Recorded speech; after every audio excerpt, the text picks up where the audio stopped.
Senior જિજ્ઞેશભાઈ છે. હું ધોરણ 8 માં અભ્યાસ કરું છું. હું આજે ધોરણ 8 સામાજિક વિજ્ઞાન એકમ 7 આધુનિક ભારતની કલાના બે વિભાગ છે. એક દ્રશ્ય કલા અને બીજી પ્રદર્શિત કલા. દ્રશ્ય કલામાં ચિત્રકલા, શિલ્પકલા અને હસ્તકલાનો સમાવેશ થાય છે. પ્રદર્શિત કલામાં સંગીત કલા, નૃત્ય કલા અને નાટ્ય કલાનો સમાવેશ થાય છે.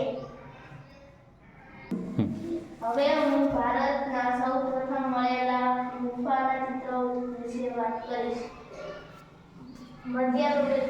મધ્યપ્રદેશમાં ભીમબેટકા. હવે આપણે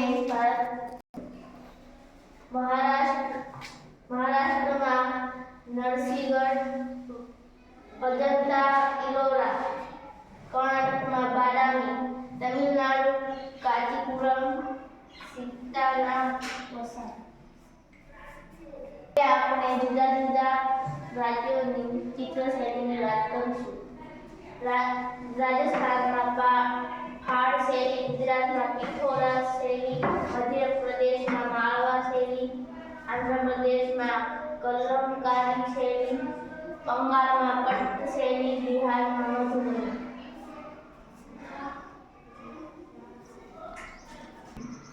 સાયન્સ